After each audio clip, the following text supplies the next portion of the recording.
인사하고 시작할까요? 네, 바르게 합시다. 인사합시다. 네, 교자입니다. 네, 우리 거두절미하고 바로 시작하도록 하겠습니다. 선생님 헤어스타일이 좀 달라졌죠? 네, 동네에서 잘랐는데 어떻게 좀 잘 잘렸나 모르겠어요. 하여간 오늘 수업 바로 시작할게요. 이번 시간에는 우리 지난 시간에 분당정치 그리고 탕평책 관련된 내용을 배웠었는데요. 너무 길었어요. 1시간 반 이상 돼갖고 여러분들 굉장히 힘들었을 것으로 선생님이 예상이 되는데요. 이번 시간은 그래도 지난 시간보다는 최대한 빨리 진행해서 최대한 짧게 가도록 하겠습니다. 자, 이번 시간의 주제는 바로 다음과 같습니다. 새로운 사회개혁론의 대두가 되겠습니다. 임진왜란과 병자호란을 거치면서 정치체제도 바뀌고 사회도 변해가고 경제도 변해가고 모든 것들이 다 달라지는 그런 상황에서 당연히 사회를 바꿔야 되는 그런 사회개혁론이 나올 수밖에 없겠죠. 이 사회를 어떠한 방식으로 바꿔나갈 것인가에 대한 여러 가지 아이디어들이 속속들이 도출되게 되는데요. 그런 아이디어들을 우리가 다른 말로 뭐라고 하겠습니까? 네, 유식한 말로 실학이라고 하죠. 실학. 기존의 유교성리학적인 그런 해결 방법이 아니라 조금 더 실질적인 그런 해결 방법을 통해서 사회를 바꿔보자, 정치도 바꿔보고 경제체제도 바꿔보자 하는 게 바로 실학 되겠는데요. 이게 등장하게 됩니다. 이번 시간에는 그 실학을 다룰 겁니다. 그리고 동시에 조선 후기에는 또 어떠한 식으로 사회가 변해가는지에 대해서도 우리가 좀 더 다뤄봐야 되겠죠. 아까도 선생님이 설명했겠지만 정치, 경제, 사회 면에서 어떤 식으로 또 달라져 갔는지 거기에 대해서도 우리가 이번 시간에 알아보도록 할 거예요. 자, 그럼 오늘 본격적으로 시작해 보도록 합시다. 오늘 목표는 두 가지가 되겠습니다. 첫 번째는요, 조선 후기 경제 변화와 신분제 동요의 원인과 결과, 이거를 우리가 말할 수 있으면 되겠습니다. 조선 후기에는 경제 체제도 바뀌고 그 다음에 이 경제를 둘러싼 그런 여러 가지 정책도 바뀌게 되는데요. 여기에 대한 내용을 알아보고요. 신분제도, 이 조선시대의 이야기만은 아니죠. 비단 조선시대의 이야기만은 아닙니다. 그 이전에 고려시대, 삼국시대에서부터 쭉 이어져서 질서를 이라고 하긴 그렇고 신분 질서라는 게 쭉 내려오게 되는데요. 이 전근대 체제를 지탱해왔던 질서인 이 신분 제도가 점점 조선시대 와서는 흔들리게 돼요. 이 어떤 식으로 신분 제도가 흔들리게 되는지에 대한 내용도 우리가 알아볼 거고요. 그리고 이제 두 번째, 아까 선생님이 처음에 설명했다시피 실학자들, 여러 실학자들이 내세운 개혁안의 특징들 우리가 알아보는 시간 가져보도록 하겠습니다. 바로 시작합시다. 농업 생산력이 증대되게 됩니다. 농업 생산력이란 뭐냐? 같은 면적의 땅에서 같은 시간 동안 농사를 지었는데 생산되는 농작물의 양이 많으면 그만큼 생산량이 늘어난 겁니까? 줄어든 겁니까? 늘어난 거죠. 네, 그런 농업 생산량이 늘어나게 되는 여러 가지 원인들이 이때 생겨나게 됩니다. 첫 번째가 농기구가 굉장히 발달해요. 농기구야 똑같이 다 쇠로 만드는데 어떤 농기구가 좋고 어떤 농기구가 안 좋고 그런 게 있겠는가? 여러분들 좀 궁금하시겠지만 똑같은 쇠로 만들었지만 농기구의 성능이 차이가 있는 경우가 있다는 겁니다. 일단 모양 같은 경우, 예를 들어가지고 손잡이라든가 아니면은 흙을 이제 삽으로 뜨거나 아니면은 괭이로 이제 찍어가지고 밭을 갈 때 좀 더 사람이 다루기가 편하거나 좀 더 쇠의 강도가 단단하거나 하면은 그만큼 오래 쓸 수 있겠죠. 그 다음에 땅을 갈 때 좀 더 깊이 파거나 깊이 갈 수 있다고 한다면 여기에 이제 농작물 씨앗을 뿌렸을 때 이 농작물이 더 잘 자랄 수 있는 그런 기회가 될 수도 있고요. 네, 그런 걸 제공하는 그러한 개량된 농기구들이 등장하게 되면서 농업 생산량이 좀 더 늘어나게 되었다는 것이죠. 그 다음에 이거 뭔 것 같아요? 이거 여러분들 그냥 흙 같나요? 이게 비료입니다. 이 비료가 농사에서 굉장히 중요한 요소가 되겠습니다. 비료 하나 안 주고 그냥 농작물을 키워서 이만큼 자랐다? 네, 그러기가 상당히 어렵죠. 이 조선 후기에 와서는요, 비료를 만들어서 비료를 가지고 농사 짓는 이 비법이 굉장히 발달해요. 아주 놀라울 정도라는 거죠. 잠깐만요, 에어컨 좀 끄고 올게요.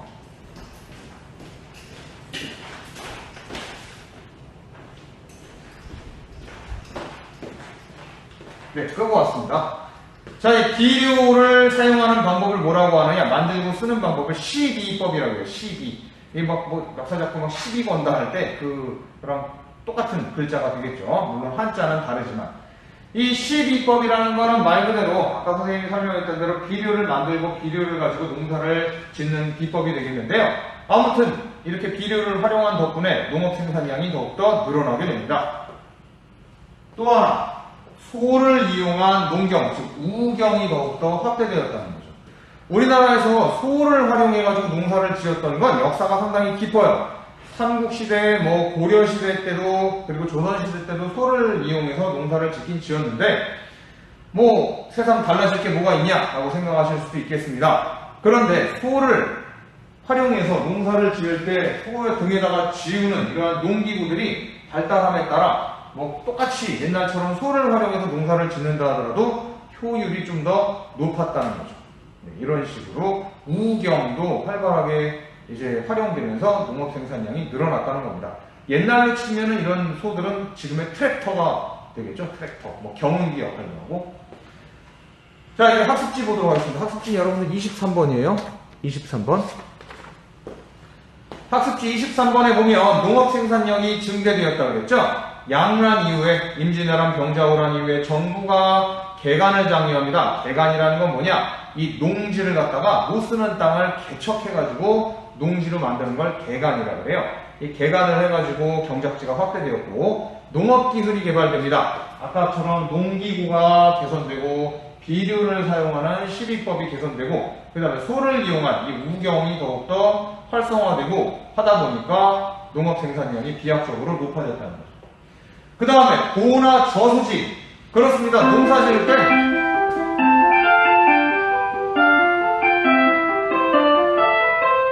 농사 지을 때는 물이 가장 중요하죠. 하늘만 바라보고 있으면 어떻게 되겠습니까? 물론 비가 적절할 때 적당히 내리면 좋겠지만 비가 안 내리면 가뭄이 들겠죠. 그 가뭄 때문에 농사를 망치는 경우도 많아요. 그래서 그 가뭄에 대비하기 위해서 물을 가둬두는 저수지 그리고 보 이런 것들을 만들어서 농사에 도움이 더 잘 됐다는 거죠.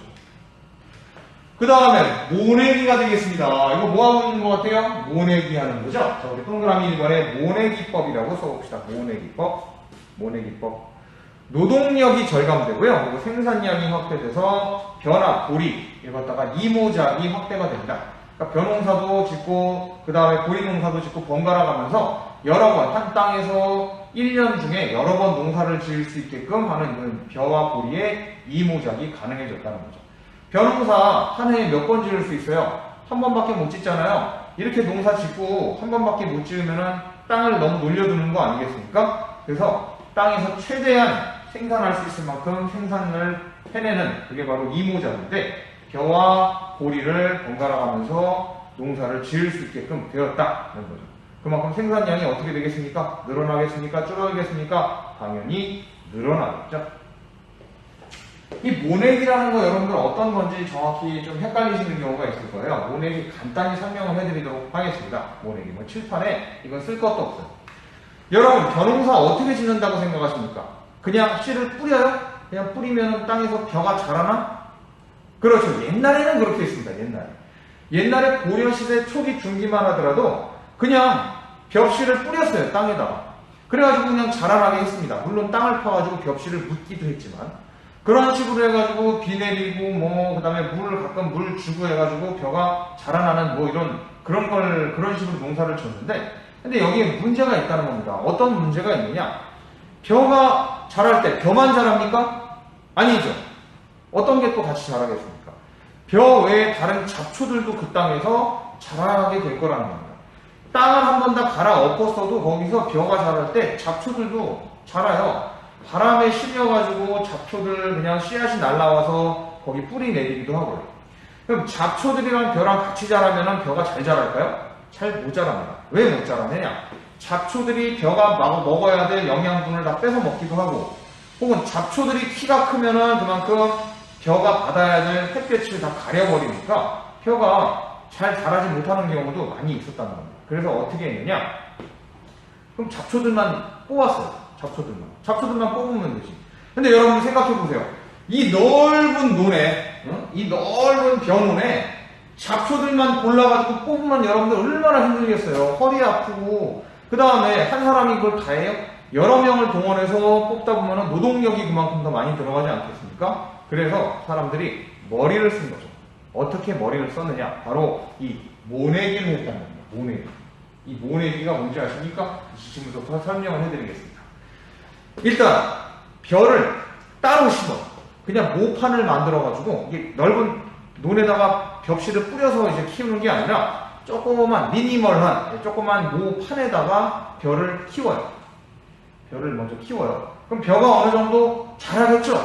약간 자랐습니다. 어느 정도 자랐어요. 그러면 그 뿌리를 살살살살살 해서 여름에 밭에 가서 논에 가서 논을 그냥 싹 다 갈아엎어 버립니다. 잡초 뭐고 다 뽑아버려요. 아주 완전히 그냥 땅을 제로 베이스를 만들어 놓는 거. 그 다음에 어떻게 하느냐? 어떻게 하냐면요. 물을 가득 채워요. 물을 가득 채워버리면 그 안에 잡초들이 자라겠으니까 물 먹고 모자라는 잡초들 많겠죠? 다 썩겠죠. 네. 물에 의해 가지고 이제 다 썩거나 그러면 그 썩은 잡초들이나 그 물 속에 그냥 잠겨 있었으니까 그게 영양분이 돼서 이제 물에 가득할 것이고 땅에 가득할 것이라는 거. 거기다가 벼를 심는데 이걸 어떻게 심냐? 그냥 벽실을 뿌리는 게 아니라 간격을 둬가지고 심습니다. 간격을 두니까 이제 벼가 자랄 때 간격을 놓고 자라니까 좀 더 잘 자라겠죠. 그리고 이미 잡초를 다 뽑아버린 다음에 물을 채워버렸으니까 잡초들이 벼의 성장을 방해할 일도 없을 것이고 그 다음에 이 잡초들이 다 썩어가지고 이미 영양분이 돼버렸으니까 그걸 벼가 빨아먹고 벼가 더 잘 자랄 수 있지 않겠습니까? 여러분들 의문점이 있죠? 그럼 벼는 안 썩나요? 뭐 벼도 썩을 수 있겠죠. 하지만 여러분들 지금 먹는 이 쌀이 나오는 이 벼는요, 물을 굉장히 많이 먹어요. 물이 많이 있어야지 자라는 게 바로 벼가 되겠습니다. 다른 잡초들이야 물에 쩔어가지고 썩어버리겠지만 벼는요, 이 물에 있는 영양분을 쭉쭉쭉 빨아들여갖고 자란다는 거죠. 그래서 벼한테는 이렇게 물이 가득 찬 논, 우리가 흔히 무논이라고 해요. 물논이라고 안 하고 이제 무논이라고 하는데 이 무논이야말로 벼가 정말 잘 자랄 수 있는 그런 생장 환경이라는 거예요. 한마디로 아무것도 없이 다 잡초를 뽑아버리고 물을 채워넣어서 영양분이 가득한 이 물 가득한 무논에 어느 정도 자라가지고 좀 점점 커질 이 벼를 갖다가 잘 이제 벼 모종을 잘 키운 걸 가지고 와서 간격 맞춰가지고 심으면 그만큼 잡초를 뽑을 때 노동력도 절감이 되고 그 다음에 잡초 때문에 자라기가 힘든 뭐 그런 환경도 극복이 되는 말 그대로 노동력을 절감하는 이 모내기라는 게 고려 말 조선시대 내내 그리고 조선 후기에 더욱더 발전하면서 조선 후기의 농업 생산량은요 더 높아지게 됩니다. 대단하지 않습니까? 선생님 설명만 들어서는 조금 헷갈리시나요? 자, 아무튼 이렇게 하면서 한 사람이 농사를 지을 수 있는 땅이 넓어져요. 옛날에는 여러 명이 우르르 와서 농사를 지어야만 했는데 이제 그 여러 명이 와서 농사를 지어야 했던 이 면적의 땅에 한 사람만 가서도 농사를 지을 수 있을 정도로 노동력이 절감됩니다. 이걸 뭐라고 하느냐? 바로 광작 현상이라고 해요. 광작 현상. 넓을 광자에다가 농사지을 작자에서 한 사람이 농사 지을 수 있는 땅이 넓어졌다. 광작 현상이에요. 자, 이러면서 여러 가지 사회 변화가 생기게 됩니다. 우리 광작 현상 관련된 조선 후기 광작 현상. 박서방이 돈도 많이 벌고 농사질 땅도 많이 가졌다는데 그 비결 좀 알아보자.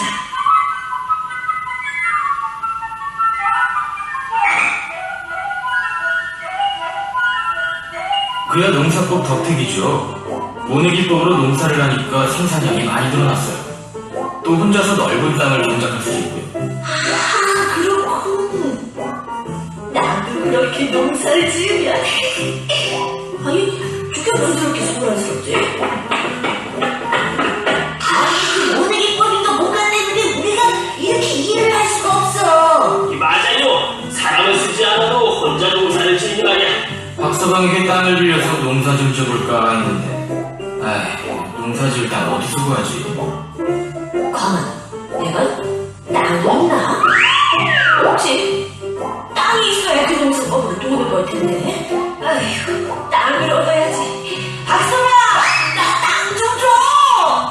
모내기법 덕분에 한 사람이 많은 땅을 가지고 몇 배의 수확을 올릴 수 있었습니다. 일손이 많이 필요하지 않았기 때문입니다. 이렇게 되자 농사 지을 땅이 없는 사람들은 농사 짓기가 더욱 힘들어졌습니다. 네, 잘 보셨습니다. 영상 재밌게 보셨습니까? 이게 바로 광작 현상이 되겠죠. 이렇게 한 사람이 농사 지을 수 있는 땅이 넓어지니까 뭐 생산량이 늘어나고 좋기만 한 건 아니었어요. 왜냐하면 여러 명이 농사를 지어야만 했을 때보다도 사람이 적게 필요하니까 그만큼 일자리가 많이 줄어들게 되었다는 거죠. 그래갖고 땅이 없는 그런 농민들은 자기네들이 농사 지을 수 있는 땅을 구하는 게 상당히 어려워졌다는 겁니다. 모든 게 일손이 부족하다기보다 일손이 많이 필요 없어지게 되면 그만큼 이제 소위 자동화가 이루어지게 되는데요. 이 자동화가 된다고 해서 무조건 다 좋은 것만은 아니라는 걸 우리가 이 사례를 통해서 알 수가 있겠죠. 자, 이 농촌도 변화하게 됩니다. 일단 어떤 변화가 일어나게 되느냐? 좀 되게 우스꽝스럽죠? 상품작물이라는 게 재배가 되었어요. 이렇게 상인들이 자기네들이 농사를 짓거나 아니면은 뭐 물고기를 잡거나 해서 뭔가를 생산해내지 않습니까? 그럼 생산하는 걸 옛날엔 먹기 위해서만 생산했는데 이제는 시장에 가서 판매를 해서 돈을 벌기 위한 그런 작물을 생산하게 되었다는 거죠. 즉 상품이 될 만한 작물을 생산한다. 이걸 바로 상품작물 생산이라고 해요. 자, 동그라미 이번에 상품작물이라고 써볼까요? 상품작물 중에 유명한 게 있다면 뭐가 있겠습니까? 바로 우리의 자랑, 인삼이 있겠죠. 인삼. 세계에서도 우리나라 인삼을 인정하지 않습니까? 이 효능이 대단하죠. 만병에 다 좋죠. 인삼. 도시가 성장하고 상업 발달이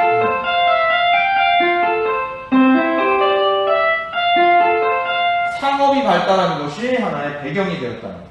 쌀, 인삼, 면화, 담배, 뭐 이러한 것들이 하나의 상품이 되는 작물, 상품작물로 이제 그 인식이 되고 하면서 재배가 되면서 활발하게 시장에서 거래가 되었습니다. 이제 더 이상 농민들은요, 뭐 쌀 같은 것만 이제 재배하지 않고 돈이 될 만한, 음이탈이 나네요. 돈이 될 만한 그런 상품이 될 만한 그런 작물들을 재배해서 시장에 팔게 되었다는 거죠. 그만큼 그 예전보다 좀 더 돈을 많이 벌어서 윤택해졌겠죠. 자, 이렇게 해가지고요, 돈을 버는 농민들이 생겨나게 됩니다. 농민이라고 무조건 가난하게 살았던 게 아니라 이 농민 중에서도 이렇게 자기가 생산한 작물들을 시장에 잘 팔아가지고 엄청난 부를 축적한 사람들이 나오는데 이런 사람들이 바로 부농이 됩니다. 부농. 이렇게 부유한 농민이 되겠죠. 그런데 이렇게 부유하게 살지 못하고 굉장히 가난하게 사는 그런 농민들도 더 늘어나게 됩니다. 그만큼 양극화가 심해지게 되었다는 것이죠. 장사에 성공한 농민들은 이렇게 잘 먹고 잘 살고 상품작물 재배나 아니면 혹은 자기 땅이 없어가지고 혹은 자기가 농사지을 땅을 구하지 못한 땅 없는 농민들은요 이렇게 좀 가난한 삶으로 이렇게 나락으로 떨어지는 경우도 많이 생겼다는 겁니다. 이런 걸 뭐라고 하느냐? 바로 동그라미 3번에 들어갈 농민층 분화가 되겠어요. 농민층 분화. 농업 발달로 인해서 경작지 규모가 확대가 되니까 한 사람이 농사 지을 수 있는 땅이 늘어나니까 땅을 가지고 있는 양반 지주들은요 더 이상 옛날처럼 많은 사람을 고용하지 않고서도 농사를 더 잘 지을 수 있었어요. 그래서 기존에 자기네들이 고용했던 사람들은 어떻게 했겠습니까? 다 잘라냈다는 거죠. 이게 좀 슬픈 거 아닙니까? 오늘날하고 상당히 비슷하죠? 뭔가 무인 기계들이 만들어지니까 그동안 사장님들이 고용했었던 직원들은 어떻게 해요? 더 이상 이 사람들 월급 줘가면서 기용하지 않아도 월급 줘가면서 이 사람들을 갖다가 자기네들이 이제 그 등용이라고 그럴까 그러네 좀. 그 월급 줘가면서 고용하지 않아도 기계가 이 사람이 하던 일들을 다 대행한다는 겁니다. 기계는 그만큼 월급 안 줘도 되잖아요. 기계는 유지 보수만 해주면 되니까 고장만 안 나게끔 해주면 되니까 기계를 놓고 사람을 자르는 그런 참 비인간적인 일이 벌어지게 되는데 이와 비슷하다 할 수 있겠습니다. 그만큼 농사 짓는데 사람이 많이 필요하지 않으니까 땅을 가지고 있는 지주들은 농사를 짓고 있는 농민들, 그 지주의 땅을 빌려서 농사 짓는 농민들을 다 이제 좋은 말로 쫓아냈든지 안 좋은 말로 쫓아냈든지 아무튼 그 사람들을 갖다가 다 쫓아냈다는 거죠. 그래가지고 결국에 어떻게 됐느냐? 소수의 분홍층이 등장하게 되었죠. 땅을 가지고 있는 농민들은 장사에 성공해서 부유한 농민이 되거나 아까 얘기했던 것처럼 땅을 가지지 못했거나 아니면 그 땅에서 쫓겨난 그런 농민들은요 어떻게 되느냐? 임금을 받고 매일매일 그냥 하루하루 힘들게 사는 그런 임노동자가 되어서 다 농촌을 떠나서 도시로 가는 그런 일이 벌어지게 되었다는 겁니다. 좀 안타깝네요. 자, 여기까지 봤으니까 우리 이제 상품 작물 재배에 관련된 영상도 한편 보도록 하겠습니다. 상업적 작물 생산으로 인한 영향. 야, 올해 벼농사는 대풍이야, 대풍. 그래, 얼마나 벌었나? 이번 봄에 300명은 도피될 것을. 그래, 자네는 마늘 오이 농사 열심히 하더니 어떻게 돈 좀 벌었나? 조금 벌었네. 그렇겠지. 마늘하고 오이가 돈이 되나? 돈이 돼? 자, 이 정도밖에 안 되네. 어디 봉쇄? 이렇게나 많아? 오이와 마늘뿐이 아니네. 담배, 삶, 모시, 생강, 고구마 농사를 지어 내다 판 사람들이 돈을 많이 벌었지. 이 내년을 모두 다 밭으로 바꿔버려야지. 나 감사해. 이보게! 네, 잘 보셨습니다. 이렇게 상품 작물을 재배해서 돈을 많이 버는 농민들이 등장하니까 너도 나도 할 것 없이 돈을 많이 벌기 위해서 상품 작물들을 많이 생산하게 되었다는 것이죠. 자, 이제 밑으로 내려가 보겠습니다. 이제 산업도 달라지게 됩니다. 산업. 어떤 산업이 있었느냐? 항공업. 처음에 수공업이라는 게 있었죠. 수공업이라는 거는 바로 손으로 도구를 활용해서 제조를 하는 것이 되겠는데요. 일종의 이제 뭐, 지금은 이제 다 뭐예요? 수공업도 있지만은 기계공업이 대세가 되겠죠. 근데 옛날에는 이 조선시대만 하더라도 자동으로 돌아가는 기계가 없다 보니까 사람들이 손으로 다 때리고 펴고 해서 만든 그런 공구들을 활용해서 만든 수공업품들이 다 대세였었죠. 옛날에 조선 초기까지만 하더라도 관영수공업이 대세였습니다. 관영수공업이 뭐냐면 나라에서 필요한 물건들을 상인들한테 만들어 달라고 해가지고 주문을 넣는 거예요. 그러면 그 상인들이 나라에서 필요한 물건들을 만들어서 나라에다 납품하는 방식으로 돈을 버는 게 바로 관영수공업이었는데요. 근데 이 관영수공업이라는 건 그만큼 돈이 잘 안 됩니다. 나라에서 뭐 무한정 많이 물건이 필요하겠습니까? 필요한 물건만 딱 주문하면 그걸 주문 제작해서 만드는 건데요. 그럼 그 이후에는 물건을 안 만드니까 이러한 수공업자들이 돈을 벌 수 있겠습니까?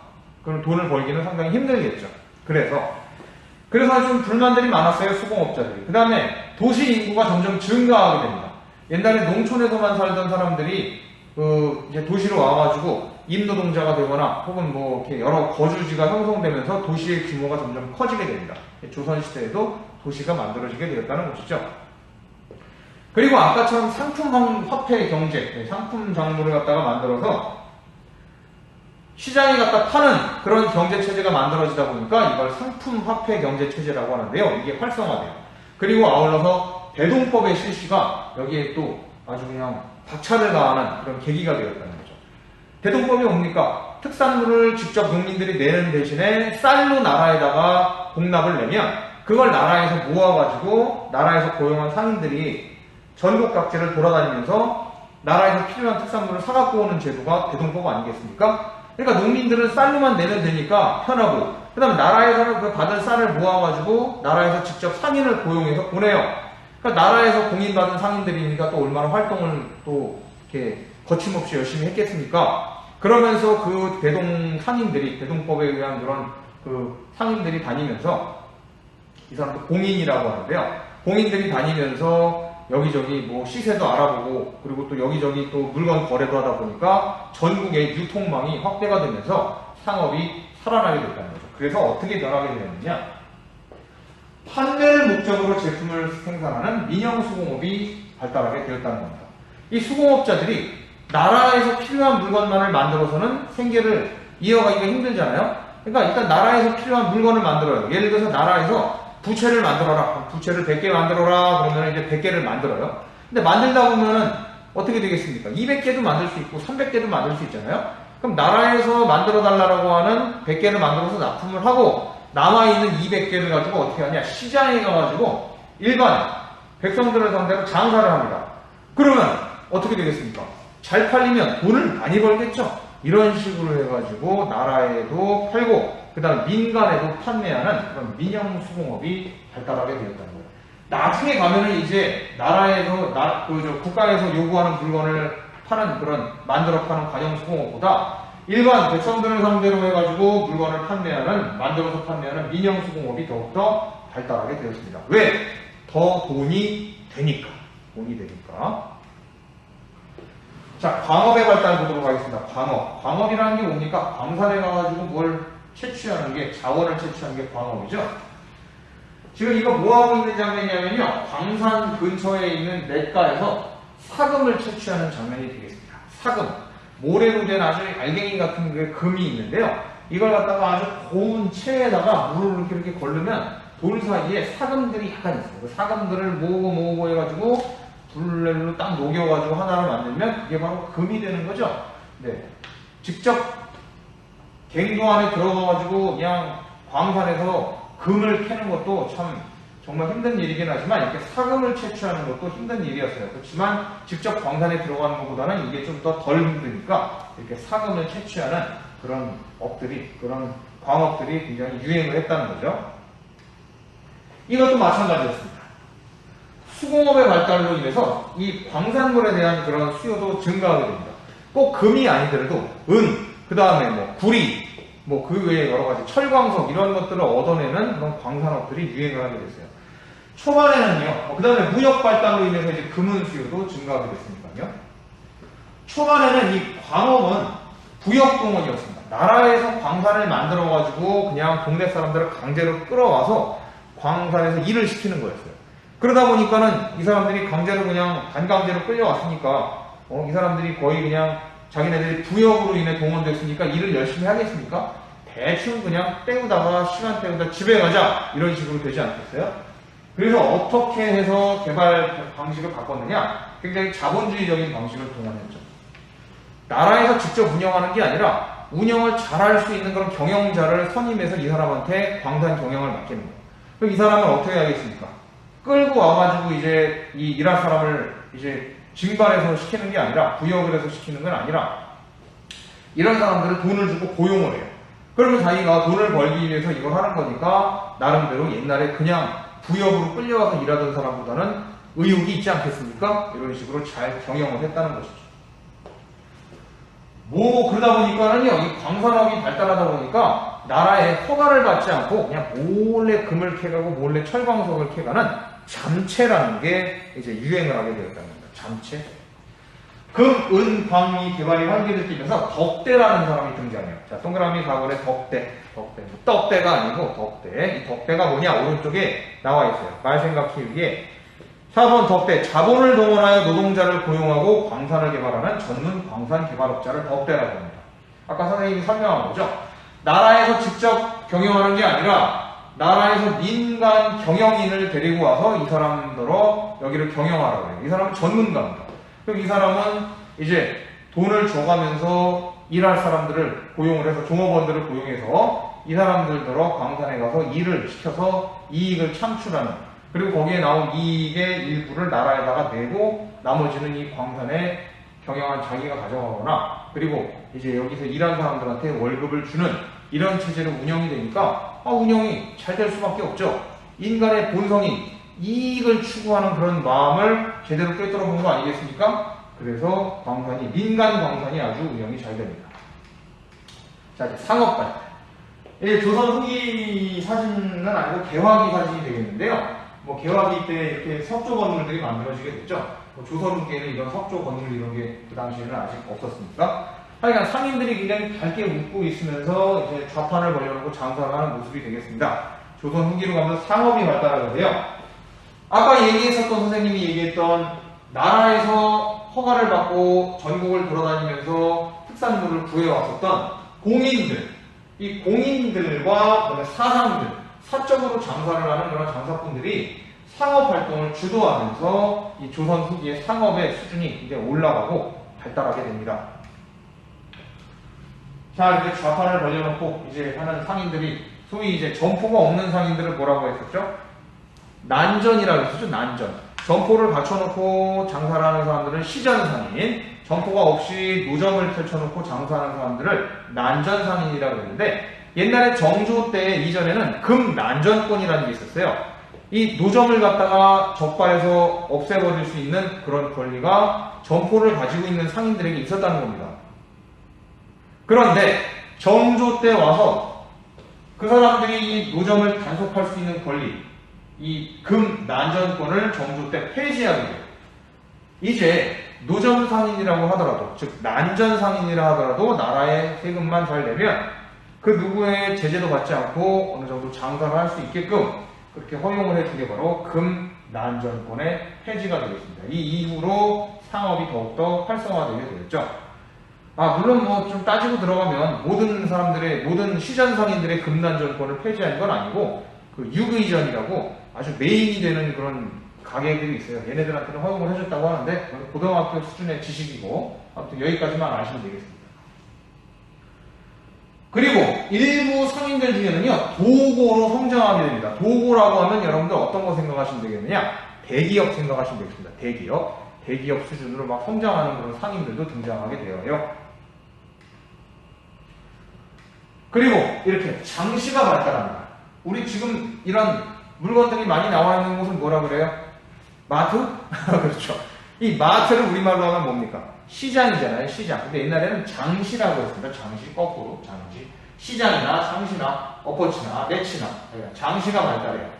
이렇게 대도시의 상선시장이 개설됩니다.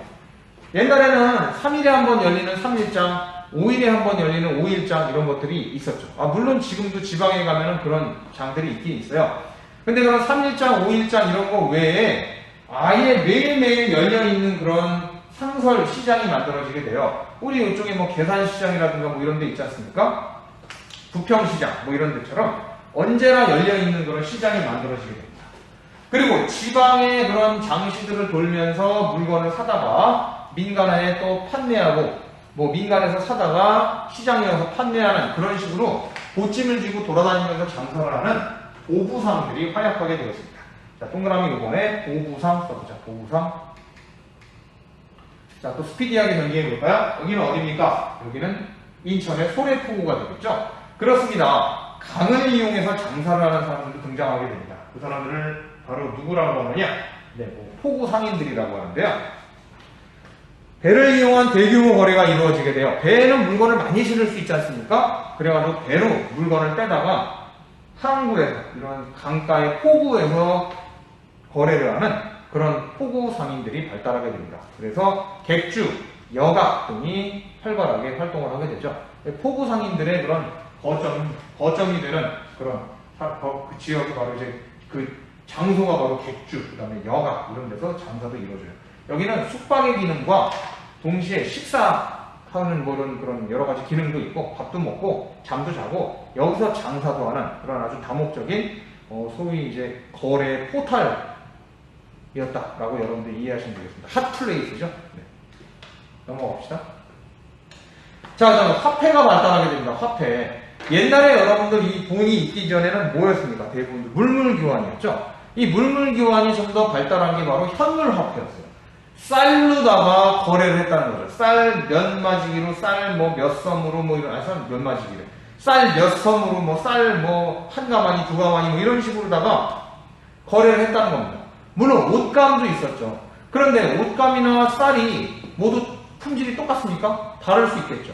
그 다음에 쌀의 단위라는 게 뭐 한 섬, 두 섬 이러한 이 쌀의 단위가 어떤 지역에 가면은 이게 대빵이 큰 경우도 있고 어떤 지역에는 대빵이 그거보다 좀 더 작은 경우도 있고 단위가 잘 맞지가 않아요. 그래서 어떤 지역에서는 손해보는데 어떤 지역에서는 나도 모르게 이득을 보는 그런 식으로 되면 화폐에 대한 신뢰가 생길까요? 안 생기죠. 이 화폐라는 거는 이 전국 어느 지역에 가더라도 똑같은 값어치를 보증받을 수 있어야 신뢰가 생기는 거 아니겠습니까? 근데 이러한 현물 화폐들, 쌀이나 옷감이나 뭐 이러한 현물 화폐들은요, 신뢰가 생기기가 상당히 어렵죠. 물론 이제 더, 어떻게 말하면 더 신뢰가 있을 수 있어요. 왜냐면 눈앞에 바로 보이니까. 쌀은 받아가지고 바로 먹을 수 있잖아요. 네? 근데 이제 뭔가 이제 신용이 쌓이고 하다 보니까 이제 서로 간에 뭔가 신뢰가 쌓여가면서 일종의 이제 신용을 기반으로 한 화폐들이 이제 만들어지게 돼요. 그렇죠. 네.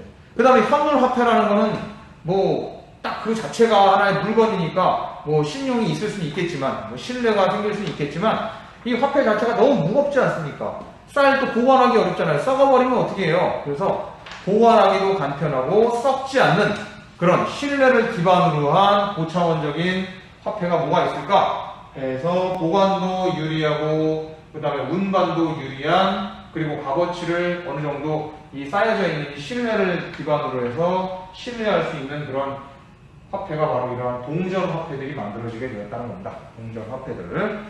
상업의 발달로 교환이 편리한 화폐가 필요해져서 이렇게 제대로 된 화폐가 만들어지게 되었죠.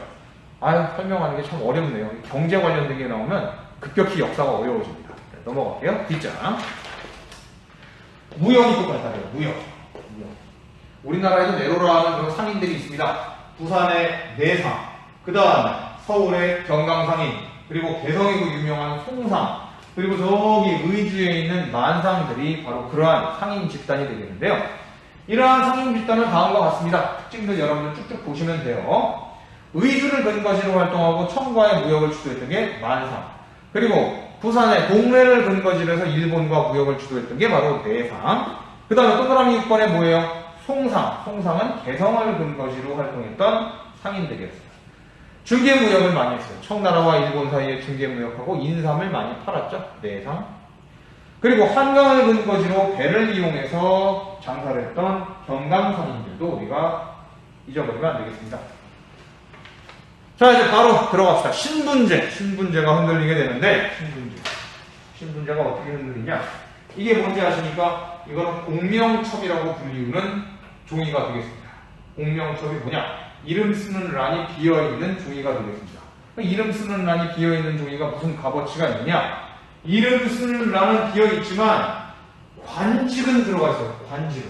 가선대구 뭐 이런 식으로 행룡쥐, 기위, 행룡기위, 아무튼 하여간 부호군자, 네, 이런 식으로 관직들이 들어가 있는 게 바로 공명첩이었다는 것이죠. 여기다가 내 이름 쓰면 내가 뭐가 되는 거예요? 여기 나와 있는 관직을 가진 사람이 된다는 겁니다. 이거 불법 아닙니까? 그렇죠. 여러분들 생각하면 불법이죠? 그런데 조선 후기에는 관청에서 이런 걸 팔았어요. 왜냐하면 그 당시 조선 후기에 나라의 돈이 부족하다 보니까 그 부족한 돈을 메꾸기 위해서, 부족한 재원을 메꾸기 위해 이렇게 이름이 비어있는 그런 공명첩을 남발했다는 겁니다. 그러면 이걸 사서 내가 여기 이름을 쓰는 순간 나는 뭐가 되는 거예요? 양반이 되는 겁니다. 양반이 되면 뭐가 좋겠습니까? 양반이 되면 과거시험도 치를 수 있겠죠. 일단 양인이니까. 양반이 아니더라 하더라도 내가 노비만 아니면 과거시험 치를 수 있겠지만 양반이 되면 좀 더 유리해지겠죠. 그 다음에 두 번째, 양반이 되면 뭐에서 해방될까요? 군역. 군대 가는 그 요역. 군포 내고 이런 데서 은근히 양반들이 안 냈어요. 여기서 해방되겠죠. 사회적으로도 양반이라고 그러면 또 어깨에 딱 올리고 목에 기부수하고 다닐 수 있지 않겠습니까? 그래가지고 나라에서 발행한 공명첩들을 이렇게 돈 좀 번 사람들이 부신장 사가지고 거기다 이름 써서 자기가 양반 있네 하고 행세를 많이 했었어요. 사실 원래 이 공명첩은 임진왜란 병자호란 할 때 나라에서 전쟁 자금이 없을 때 급하게 돈을 구하기 위해서 백성들한테 거의 뿌리다시피 했는데 이게 전쟁 이후에도 나라에 보탬이 됐거든요. 그래가지고 아무튼 이걸 갖다가 폐지하지 않고 계속해서 이어나갔었어요. 혹은 군공을 세워가지고 벼슬에 오르는 방법도 있었습니다. 합법적 방법. 자, 납속책은 뭐냐면은 돈을 주고 자기가 천인 신분에서 벗어나는 거예요. 내가 노비고 천민인데 이 납속책을 사가지고 여기다가 내 이름을 이제 기재를 하거나 그러면 나는 이제 노비가 아닌 거예요. 그 다음에 빈칸에 들어갈 공명첩. 아까 여러분들 봤던 이게 공명첩이에요. 이름 비어있는 관직 임명장. 근데 여기 있는 관직은요, 직접 내가 나가서 일을 해야 하는 그런 관직이 아니라 명예직이었어요. 명예직. 자, 불법적 방법도 당연히 있겠죠. 어떤 불법적 방법이 있느냐? 어떤 불법이냐? 족보를 사는 거죠. 망해버린 양반집에 가갖고 족보를 삽니다. 여러분들 국어 시간이나 이런데 옛날 소설들 많이 보셨죠? 양반전, 허생전 이런 거 보시면 양반은 양반인데 대대로 벼슬길에 나가지 못하니까 망해가지고 집에서 쌀도 없이 사는 양반들 많이 봤을 겁니다. 남의 집 가서 꼬오고 하는 그런 양반들이 너무 곤궁하니까 그 당시에 농민들 중에서, 양반이 아닌 농민들 중에서 돈을 좀 많이 번 사람들 있지 않습니까? 그런 사람들에게 자기네 집 족보를 팔거나 아니면 자기네 집 족보에다가 살짝 이름을 써 넣어주는 그런 서비스를 제공하면서 몰래 돈을 받았습니다. 이거는 나라법에서는 불법이에요. 자기 신분을 돈을 가지고 바꾸는 거잖아요. 사적으로 불법으로. 무슨 군공을 세웠거나 공명첩을 샀거나 뭐 납속책을 샀거나 그런 게 아니라 이렇게 사적으로 개인 간에 신분을 거래하는 건 불법이거든요.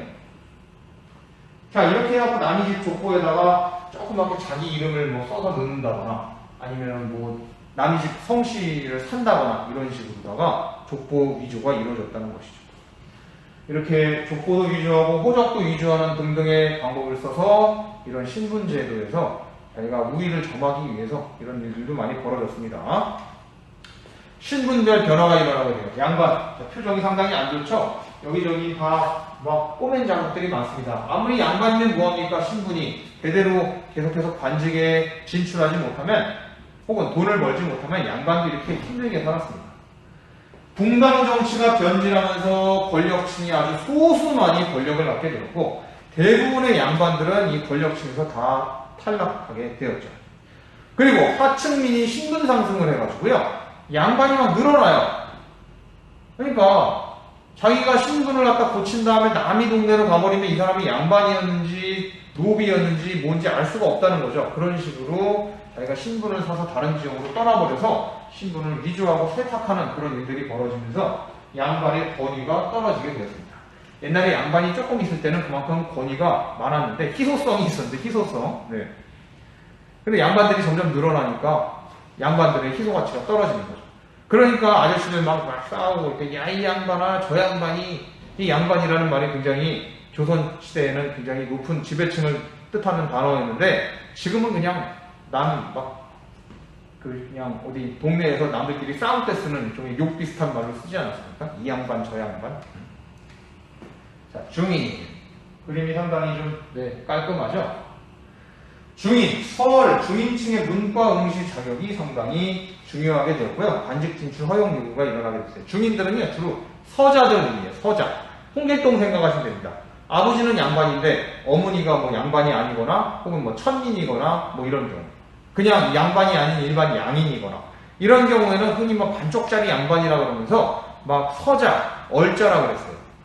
그런데 이런 사람들은요, 관직에 진출할 수 있는 게 제한되어 있었습니다. 근데 그 제한을 풀어달라. 우리도 나름 능력이 있다라고 주장하는 이런 일들도 일어나게 되었고요. 그 다음에 또 다른 중인들은 누구겠습니까? 저기 지방에 가면은 이방들 있잖아요. 이방, 형방, 호방 이런 향미들의 자식들도 일종의 중인이라고 볼 수 있겠죠. 이 사람들은 양반은 아니고 양반과도 이렇게 뭐 얽혀있진 않지만 이런 사람들이 이제 주로 이제 기술관으로 많이 임용이 돼요. 기술직 시험을 봐가지고요.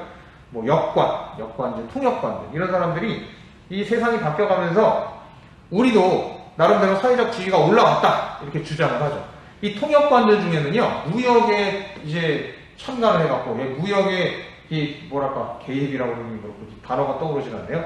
무역에 이제 발을 들여가지고 무역으로 돈을 많이 번 그런 역관들도 많이 등장해요. 통역관들. 장희빈네 집안이 그런 집이었습니다. 대대로 역관의 자손들이었는 집이었는데 그 역관 활동을 하면서 장사에도 개입을 해가지고 돈을 많이 벌어요. 그러니까 그 집 딸내미를 갖다가 왕비로도 막 안 치고 그러는 거죠. 노비가 막 먹히니까. 자, 이렇게 주민들의 경제력이 상승하고 있었다는 거. 자, 일반 백성들. 그냥 상민들은 납속책이나 공명첩을 구입하거나 아니면 양반 가문 족보를 구입하거나 위조해서 신분을 올리기도 했다. 자, 천민들, 노비들이죠. 참 너무 안 됐어요. 자, 이런 노비들도 자기네들이 자기네 신분을 갖다가 세탁하기 위해서 아까 얘기했던 것처럼 납속, 그 다음에 뭐 전쟁이 났을 때 군공을 세워가지고 노비 신분에서 벗어나거나 아니면 이도저도 모르겠다 도망가는 거야. 도망. 여러분들 추노 기억나시죠? 그냥 도망가는 거예요. 도망가는 방법을 통해서 자기의 신분에서 벗어났습니다. 그런데 점점점 세월이 흐르면서 나라에서는요, 정부에서는 노비들이 많은 게 너무 부담스러웠어요. 왜냐? 노비들이 많으면 어떻게 되겠습니까? 노비는 세금 냅니까? 안 내죠. 노비 군대 가요? 안 갑니다. 그러니까 나라 입장에서 노비가 많으면 세금이 많이 거치겠어요? 안 거치죠. 그러니까 사실 이 정부 입장에서는, 국가의 입장에서는 노비는 그냥 어느 정도 필요한 만큼만 있으면 되고 양인들이 많아야 돼요. 양인들이 많아야 이 사람들이 내는 세금으로 나라가 돈을 많이 쓸 수 있지 않겠습니까? 그래서 가급적 정부에서는 은근히 이 노비를 줄이고 세금의 의무가 있는 양인들을 갖다가 늘리려고 정책을 많이 폈어요. 노비 종모법, 그 다음에 공노비. 공노비. 나라에서 이제 부려먹는, 나라에서 일을 시키는 그런 공노비들. 그러니까 어디 무슨 사적으로 어디 대감님 집에 가가지고 노비하는 그런 노비들은 사노비들이고, 나라에서 고용한 노비들을 공노비라고 하는데, 그러한 공노비들을 은근히 다 풀어줍니다. 풀어줘요. 이렇게 해서 어떻게 했느냐? 바로 왜 그랬느냐? 동그라미 9번에 납세, 그 다음에 군역 대상자를 확보하기 위한 거죠. 세금 내고 군대 갈 사람을 갖다가 모으기 위해서 이렇게 노비들을 풀어줬다는 거. 뭐 군대 갈 사람이라고 얘기하니까 여러분들 선생님 조선 후기에는 군대 안 가고 군포 내지 않았나요? 이렇게 얘기할 수 있겠죠? 맞습니다. 조선 후기에 군대 간다라는 표현이라고 한다면 이제 군포를 낸다라고 여러분들 생각하시면 되겠어요. 세금 다른 거 내고 군포 낼 사람 더 확보하려고 이렇게 노비들을 일부러 정부에서 많이 풀어주는 방식으로 정책을 바꿨다 보시면 되겠습니다. 자, 이제 오늘의 마지막 주제.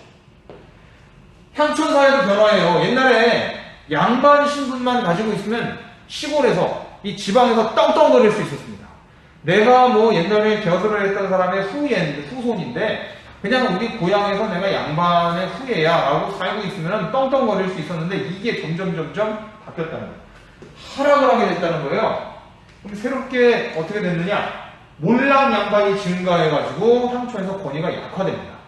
이 양반이라는 사람들이 지방에서 행세를 하려면 나름대로 돈도 있고 집도 크고 자기네들이 뭐 곳간에 창고에 곡식이 가득 차야 되는데 점점 망해가니까 아무리 양반이었었어도 양반의 후손이라 하더라도 현재 지금 피죽도 못 먹고 살고 있으니까 이 권위가 서겠어요? 권위가 안 서죠. 대신에 이렇게 돈을 많이 번 그런 농민들이 새롭게 양반 족보를 사거나 양반 신분을 위조하거나 아니면 뭐 공명첩 같은 걸 사가지고 새롭게 자기네들이 양반인네 하고 이제 행세를 하게 되었다는 겁니다. 이렇게 신은 새롭게 양반이 된 세력이 어떻게 했냐면요. 이 사람들은 그 고을에 파견 나온 이 수령들, 그 고을에 지방관으로 파견돼서 부임한 수령들을 굉장히 옆에서 돈으로 꼬셨어요. 자기네들 편의 좀 잘 봐라. 그래서 기존 양반이 향촌에서 담당하던 역할을 수행했고요. 세우정치 체제에서 농민들을 수탈하는 데 가담했다는 거예요. 참 너무 웃기지 않습니까? 자기네들도 옛날에 농민이었는데 이렇게 양반 신분을 위조를 하거나 양반 신분을 산 이후에 자기네들이 오히려 더 옛날에 농민들을 갖다가 그 옛날이 아니라 자기네들이 오히려 농민들을 갖다 더 쥐어짰다는 거예요. 자기네들도 옛날에 그냥 농민들이었었습니다. 참 이 문제가 심각하게 변하고 있었다는 것이죠. 자, 가족제도의 변화. 정말 성평등과 아주 유배되는 그런 게 아니겠습니까? 가장 바람직한 건 뭡니까? 남자가 들고 가는 거?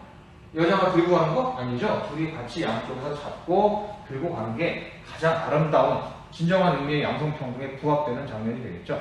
여자 혼자 혹은 남자 혼자 모든 짐을 진다는 게 말이 됩니까? 남자랑 여자랑 똑같이 함께 이제 이 문제를 해결해야 더욱더 아름다운 사회가 되지 않겠습니까? 자, 그런데 옛날에는 말이죠. 조선 초기까지만 해도 좀 덜 했어요. 조선 초기 때까지만 하더라도 우리나라 전통적으로 부모님이 돌아가시거나 재산을 나눠준다 하면 어떻게 나눠줘야 됩니까? 아들만 줘야 돼요? 딸만 줘야 됩니까? 첫째만 줘야 돼요? 둘째, 셋째, 넷째는 안 줍니까? 아니었어요. 우리나라는 전통적으로 자녀 균분이었습니다. 자녀가 10명이면 10분의 1을 나눠주는 거고 자녀가 뭐 5명이면 5분의 1씩 나눠주는 거고 아주 공평하게 부모님의 재산이나 부모님의 모든 것들을 나눠주는 게 그게 우리나라의 전통적인 관례였습니다. 그런데 조선시대에 와서 유교 성리학이 번성하면서 어떤 일이 벌어지게 됐냐? 부계 중심이 너무 강화돼요. 아들 중에서도 큰아들, 맏아들을 너무너무 그냥 우대를 했다는 거예요. 선생님도 사실 우리 집에서 선생님이 맏아들이긴 하지만 뭐 이렇게 우대 받고 그런 건 선생님이 원치 않습니다. 그만큼 책임도 너무 무거우시니까. 부계 중심의 족보를 편찬하고 동족끼리 모여 사는 마을이 등장하게 되었다는 거죠. 상당히 좀 폐쇄적으로 변하게 됐죠.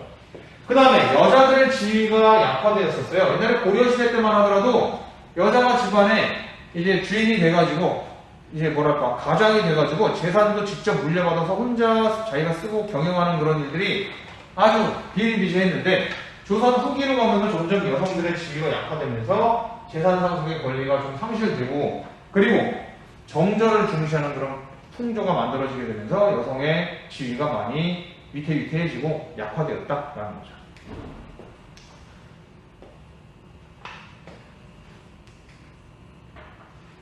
자, 우리 심화학습 문제 한번 풀어보도록 할까요? 심화학습 문제.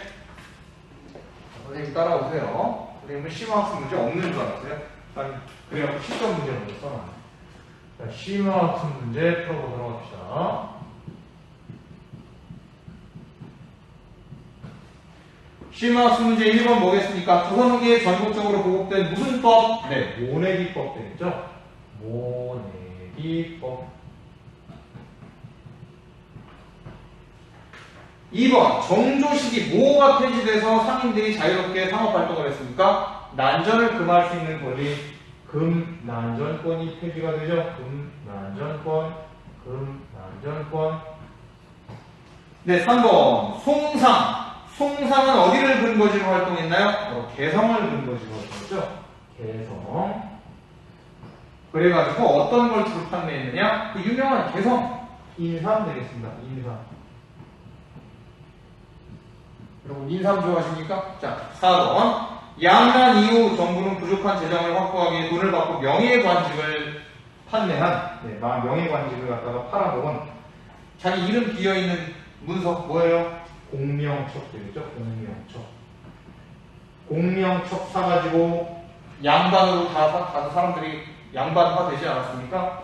자, 5번 정부에서 분역 대상자를 확보하기 위해 무슨 법을 실시하느냐? 노비 종목법을 실시합니다. 노비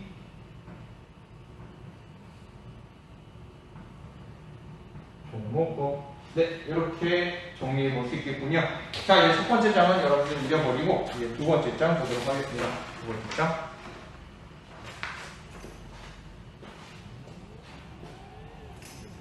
따라오세요. 잘 안 보이겠구나.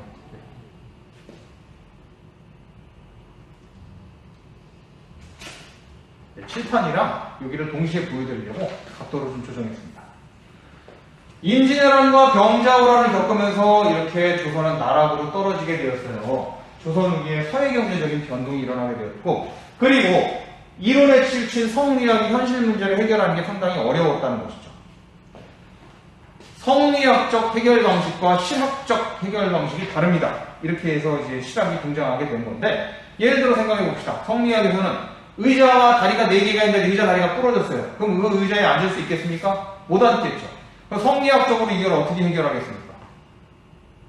자, 성리학에서는 이 의자 다리가 부러졌을 때 이걸 해결하는 원인은 뭐겠느냐, 이걸 해결하는 방법은 뭐겠느냐? 내 마음에 있다 생각을 합니다. 그럼 앉아요. 그럼 어떻게 하냐? 참겠죠, 참어. 내가 스스로를 깨우치고 절차통망하고 스스로 수기치인을 해서 이 의자에 불편한 의자에 앉았을 때 불편함을 내가 마음으로 달래고 스스로를 채찍질해야 된다. 이게 성리학적 해결 방법이다 라고 한다면, 실학적 해결 방법은 뭐겠습니까? 부러진 다리 갖다 붙여갖고 제대로 앉는 게 실학적 해결 방법 아니겠습니까? 여러분들은 어떤 스타일이세요? 당연히 실학적 해결 방법을 여러분들 원하시죠? 그래요. 그래서 변해가는 사회에 발맞춰서 새로운 아이디어가 나와야 된다라는 게 바로 실학에 등장하게 된 배경이 되겠습니다. 대동법과 같은 뭔가 백성들한테 도움이 될 만한 실질적인 것이 필요하다라고 해서 등장하게 되었다라고 볼 수도 있겠죠. 실용적, 현실적 학문이 필요성이 증가되고 기존의 유교 성리학이 해결하지 못한 것들이 늘어나다 보니까 이렇게 실학에 발달하게 되었다는 겁니다. 자, 이 실학자들 아주 여러 사람들이 있겠네요. 우리가 흔히 실학자들을 두 가지로 구분할 수 있겠습니다. 첫 번째 실학자들은 어떤 사람들이냐? 농업 중심으로 모든 걸 해결해야 된다라는 사람들이었어요. 그 사람들을 뭐라고 부르냐? 중농학파였다는 거죠. 중농학파. 칠판에까지 쓸 건 없는데 굳이 쓴다면, 그럼 실학자들의 계보가 있다면 실학자들은 이 두 개로 나뉘게 된다. 어떤 걸로 나뉘냐? 농업을 중시하는 중농학파. 그럼 또 한 사람들은 어떤 사람들이겠어요? 그렇죠. 상업을 중시하는 중상학파가 있다. 이 중상학파를 다른 이름으로 뭐라고 부르냐?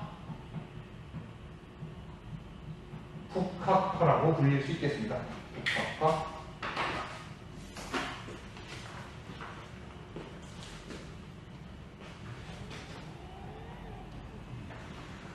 볼게요.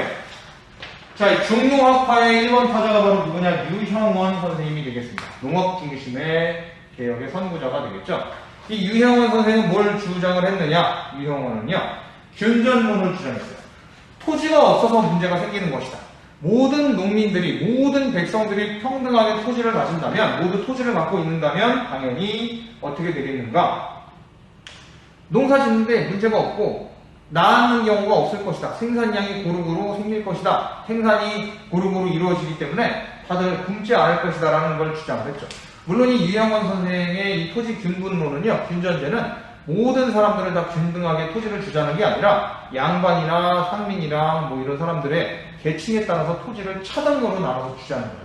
양반들을 좀 더 많이 주자고 주장을 했었어요. 그리고 양반, 과거제도, 노비제도 이런 것들을 비판을 했었습니다. 반계수록이라는 책을 쓰게 됐죠. 이 반계수록의 반계는요, 유형원 선생의 호가 되겠습니다. 자, 그 다음 또 어떤 분이 있느냐? 바로 이익 선생이 있겠어요. 성호 이익 선생인데요. 이분은 한전론이라는 것을 얘기했습니다.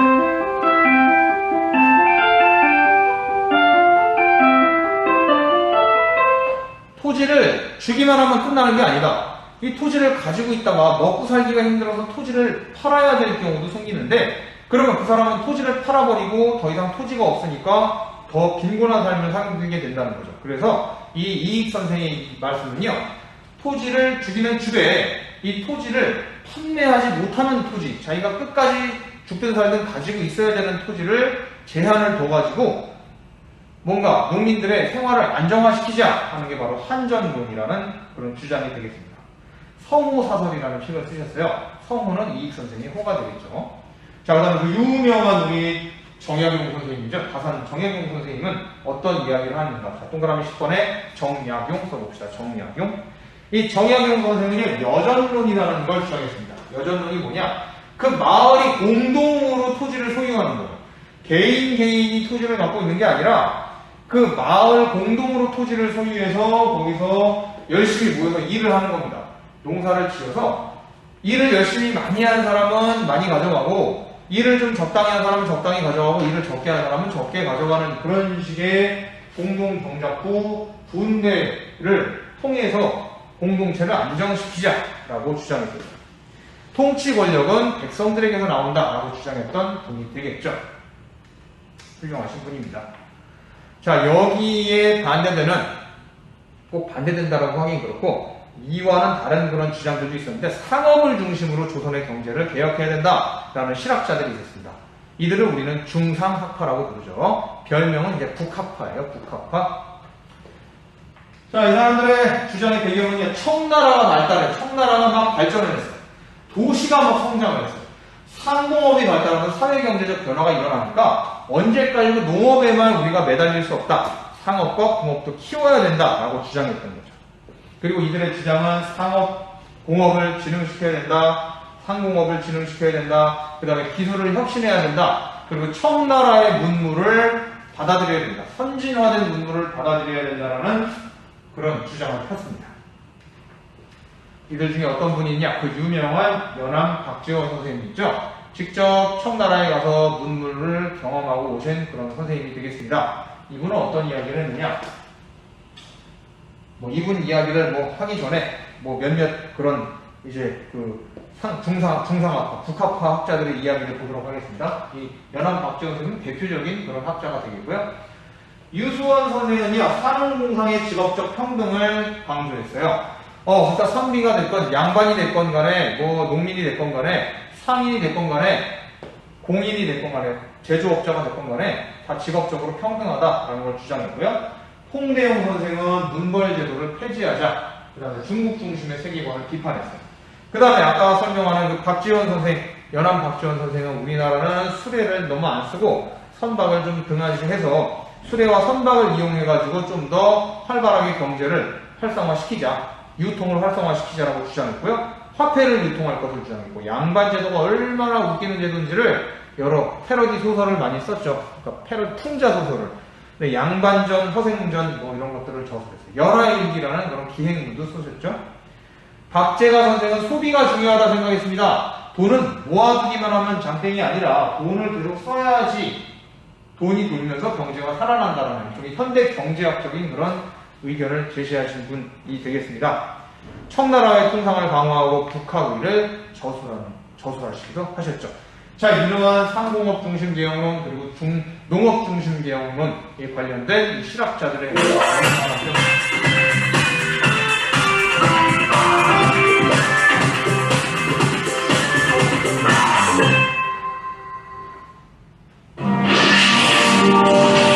임진왜란과 병자호란이한 양난으로 국토는 황폐해졌다. 국내외적인 어려움 속에서도 농업 생산력은 점차 회복되고 도시를 중심으로 새로운 상업이 발달했다. 하지만 아이, 수학을 해야 하는데 땅이 넓어서 땅도 없이 노는 남자들도 우리 논에서 일 좀 하시고. 아이고, 이번 농사는 좀 괜찮은데 그 세금 때문에 또 나가는 게 없네. 일부 양반 가문에서 방대한 투지 농장을 소유했던 것과는 달리 많은 농민들은 땅이 없거나 아주 작은 땅을 경작했다. 게다가 16세에서 60세까지 농민 장정은 군대를 가야 하는 군역을 져야 했기 때문에 몸으로도 때우고 세금은 세금대로 내는 등 조세 부담이 커 백성들의 삶은 어렵기만 했다. 암행어사 정약용의 시문에서도 당시 백성들의 피폐한 삶이 그대로 담겨있다. 이놈의 농사는 아무리 해도 세금 내고 나면 남는 게 없어요. 자, 한양 가서 장사를 안 한다. 그래도 조선에서 농사지. 이러한 상황을 타파하기 위해 여러 개혁안이 등장했으니 바로 농업 중심의 개혁론과 상업 중심의 개혁론이다. 국력이 점점 쇠락하던 조선에 필요했던 개혁안. 18세기 전반에서 19세기 전반에 서울과 경기 지역을 중심으로 실학이라는 새로운 학풍이 등장한다. 백성들을 위해 토지를 균등하게 나눠줘야 하오. 각 가정이 영업전을 지급하고 매매를 금지한다. 토지 분배를 통해서 자영농민을 육성하고 이를 바탕으로 농업 중심의 개혁을 주장했던 유형원, 이익, 정약용 등의 실학자, 농민에게 균일하게 토지를 나눠주는 균전제, 각 집마다 한정된 토지를 배분하는 한전제, 공동경작, 공동분배 개념을 도입한 여전제와 정전제는 당시 조선의 상황을 타파할 개혁안으로 등장했다. 그리고 이와 함께 등장한 또 다른 개혁론자들이 있었으니 산업농상의 신분제에서 가장 비천한 직업이라고 여기던 상업을 육성해야 한다는 상업 중심의 개혁이다. 박지원, 박제가 홍대용을 중심으로 한 이들 개혁론자들은 상업을 중심으로 생산력을 높여야 한다고 주장했다. 서양의 과학 문명을 들여와 부국강령을 이룹시다. 수레나 선박을 이용하고 화폐를 써서 상공업을 부흥시킵시다. 소비를 권장해서 생산을 활발히 합시다. 농업과 상업. 과연 당시 조선 상황에서 필요한 개혁안은 무엇이었을까? 그리고 이들 각 개혁론자들의 사상을 오늘날 대한민국에 적용한다면 지금 우리의 현실에서 필요한 경제정책은 무엇일까? 네, 잘 봤습니다. 자, 그런데 이 실학은 말이죠. 한계가 있었어요. 어떤 한계가 있었냐? 이 실학자들이, 뭐, 의의는 있겠죠, 의의. 그 개혁적이고 근대지향적인 그런 성격을 가지고 있었다는 거죠. 예전에 유교성리학에만 파묻히지 않고 좀 더 새롭고 좀 현실 가능이 아니라 좀 현실적인 그런 대안들을 제시했다는 의의는 가지고 있어요. 근데 한계가 있었습니다. 어떤 한계가 있냐? 세도정치 시기에 정치가 파행적으로 운영되면서 이렇게 좋은 아이디어를 펼쳤던 실학자들이 정권에서 활약을 했느냐? 활약을 못했어요. 이 사람들은 주로 다 귀양 다니고 상당히 뭐 힘든 삶을 살았습니다. 정약용 선생님 같은 경우도 정조대왕이 살아있을 때는 굉장히 많이 뭐 역할도 하고 그랬는데 정조대왕이 승하하고 난 이후에는요 굉장히 어려운 삶을 많이 살았어요. 여기저기 유배도 다니고. 그래서 실학자들 대부분이 자기네들의 아이디어를 실질적으로 적용하기가 어려웠어요. 이런 한계가 있었죠. 이분들의 아이디어가 조선시대에 널리 쓰였다고 한다면 조선이 과연 어떤 모습으로 변했을지 참 상상만 해도 참 즐거운데 되지 못하니까 참 안타깝네요. 자, 이렇게 해서 오늘 모든 과정을 마무리했습니다. 자, 그럼 우리 이제 마지막 실전 문제 풀어보고 마무리하도록 할게요. 지난번보다 확실히 짧죠? 네. 실전 문제 1번. 다음은 조선 후기 신분제의 변화에 대한 그래프이다. 이를 가장 잘못 해석한 것은 뭐겠습니까? 기역은 누군 것 같아요? 기역 신분은 바로 양반이죠. 니은 신분은 상민이죠. 디귿 신분은 노비가 되겠습니다. 천민이 되겠습니다. 잘못 해석한 거 1번. 비율이 증가한 기역은 양반이다. 맞죠? 점점점 양반 비율이 증가하죠. 숫자가 크게 줄어든 니은은 상민 계층이다. 네, 그렇습니다. 상민의 그 숫자가 줄죠. 그러면서 이 사람들이 다 뭐로 변신을 합니까? 양반으로 신분 세탁을 하죠.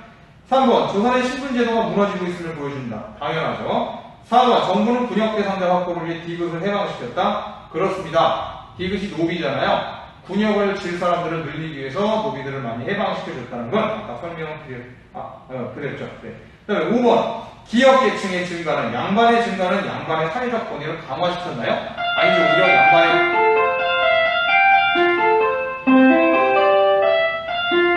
양반의 권위를 더 약화시킨 그런 계기가 되었죠. 정답은 실전 문제 5번 되겠습니다.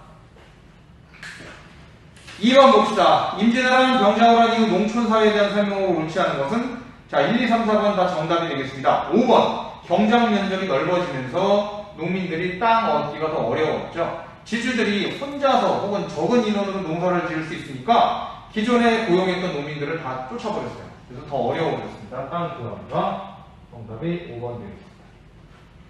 마지막 3번. 실학이 등장하게 된 시대적 배경으로 옳은 것은 정답은 몇 번입니까? 바로 3번이죠. 상공업이 발달하고 신분제가 흔들렸죠.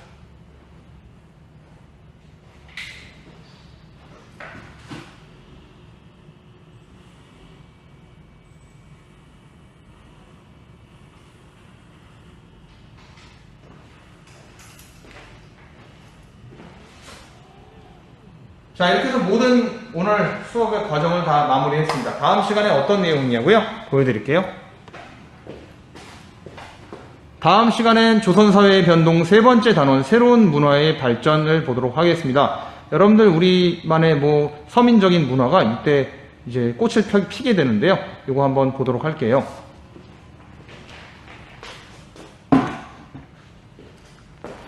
여러분 여기까지 하고 마무리 짓도록 하겠습니다. 고생 많으셨습니다. 안녕!